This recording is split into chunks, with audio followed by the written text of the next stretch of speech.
is, it comes from our desires, right? But desires are natural, right? So when in the scripture it says, but every person is tempted when he is drawn away or enticed and baited by his own evil desires. So what the evil desire tells us is that you can have an evil desire, but there is also an opposite, a good desire, right?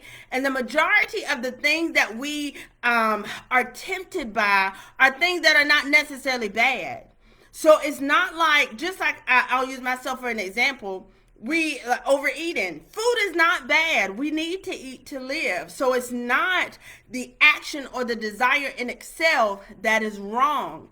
It is when the desire, hey Amy, is when that desire begins to become a source for you, that it turns not from a desire that is natural, that should be fulfilled according to God's design. It turns to a thing that begins to take the place of God's, where God should be. For example, and I'm going to use this just because I think it's necessary. So when we think about having relations, right? I won't actually say it because I don't know if kids will watch.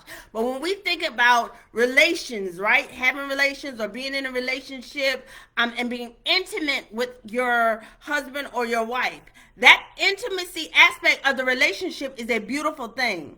It is something that is designed or ordained by God. It is a desire that is natural. It is a desire that is created and given to us on purpose. It is a desire that serves a purpose. When that desire is done within the proper context, it produces life, right? So when you do it within the proper context, it stays within the marriage, the husband and the wife, under God, that it produces life, it produces strength, it produces wholeness, it produces goodness, good fruit within that relationship. When it is done outside of the context of marriage, it produces the opposite. So you may receive a temporary satisfaction, but eventually that temporary satisfaction cannot be sustained because that temporary satisfaction no longer is being utilized in its original intent. So that temporary satisfaction that you get from that intimate space has now become a source of validation for natural needs, right? And so that first thing, the temptation or the desire in itself, there's a good desire and there's an evil desire.